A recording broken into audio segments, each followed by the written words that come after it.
Di sebuah negeri bernama Aruna, terdapat sebuah hutan tua yang disebut warga sebagai hutan lembah Arsa. Hutan itu begitu lebat dan indah, pohon-pohon tinggi menjulang seperti penjaga langit. Sungai bening melintas seperti pita perak, dan burung-burung dengan warna cerah beterbangan membawa lagu pagi. Penduduk desa percaya bahwa hutan itu adalah rumah bagi roh penjaga bernama Nara, makhluk lembut yang menjaga keseimbangan alam.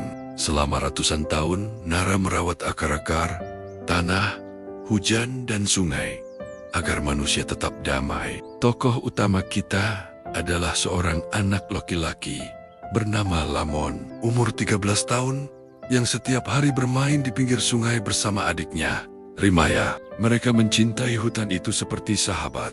Namun, suatu hari, keserakahan datang. Di balik pepohonan, datang sekelompok manusia serakah yang dipimpin oleh seorang pria bernama Darga. Ia berkata kepada anak buahnya, "Tebang semua pohon, kita jual kayu ini. Tak ada yang akan tahu."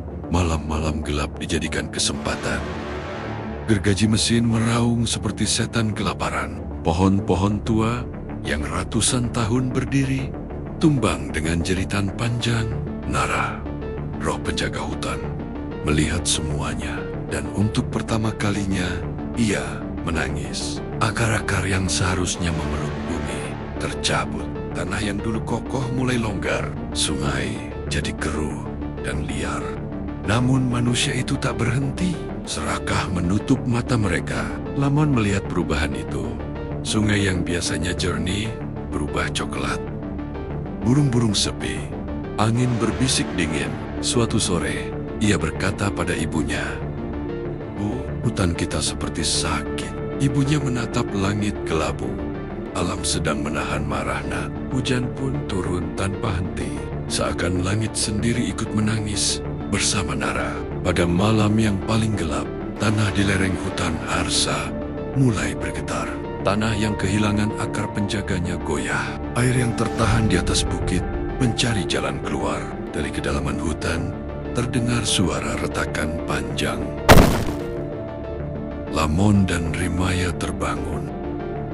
Dari jendela mereka melihat lumpur besar, batu, kayu, dan tanah berlari turun seperti monster raksasa. Teriakan terdengar di mana-mana. Orang-orang berlari menyelamatkan diri. Longsor, rumah-rumah terseret. Lamon menggenggam tangan adiknya dan berusaha kabur. Tapi tanah bergerak terlalu cepat. Rumah mereka terguncang keras. "Lari, Lamon!" teriak ibunya. Namun, Fadil, tetangga mereka, tertimbun. Rumah sahabatnya hancur. Desa lenyap dalam hitungan menit. Hutan Arsa yang dulu kokoh kini runtuh bersama kesedihan Nara. Ketika pagi menjelang, yang tersisa hanyalah tanah lumpur. Batang pohon patah dan puing yang berserakan seperti mimpi buruk. Lamon dan adiknya selamat, tetapi ayah mereka tidak ditemukan. Tangis warga memenuhi lembah. Di tengah kehancuran itu, muncul sosok samar Nara. Tidak terlihat oleh mata orang dewasa. Namun, Lamon dan Rimaya melihatnya. Nara terlihat lemah, seperti bayangan yang hendak hilang. Ia berkata dengan suara lembut, namun penuh duka, "Ketika pohon-pohon dirampas, aku tak lagi mampu memeluk tanah.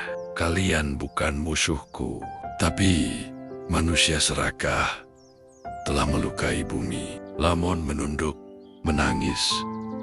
"Apa desa kami bisa kembali seperti dulu?" Nara menyentuh tanah yang retak. "Jika manusia mau belajar, bumi akan sembuh.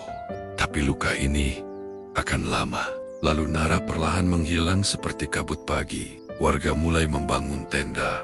Relawan datang dari jauh. Mereka membawa makanan, selimut, dan tenaga. Lamon, meski masih kecil, membantu menanam bibit pohon kecil di tepi lereng. Ia berkata kepada bibit itu, "Maafkan kami, tolong, tumbuhlah, kami butuh kamu." Rimaya menambahkan, "Kami janji tidak akan biarkan orang jahat tebang pohon lagi." Angin sejuk berhembus. Seolah Nara meski tak terlihat tersenyum tipis. Luka longsor itu masih dalam, namun harapan kecil mulai tumbuh. seperti daun muda yang muncul dari tanah yang terluka.